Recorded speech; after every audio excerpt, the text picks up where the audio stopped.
Good morning to those who listen. It's August 24th, 2021, 1:15 a.m. And listen to what JB is saying, that all this data that they've collected is, listen. And then listen to his little subtle fake cough. The team followed the science above all.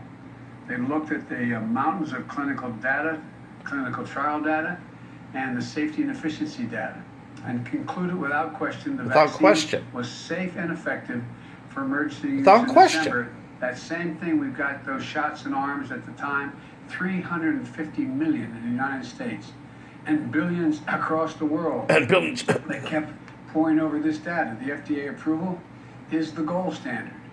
And as I just said, now it has been granted. Wow.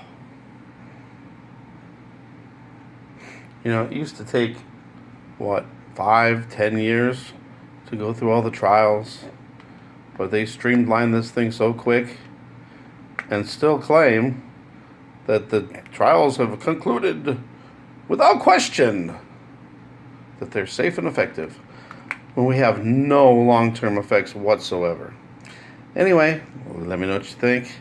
There may be more coming. God bless.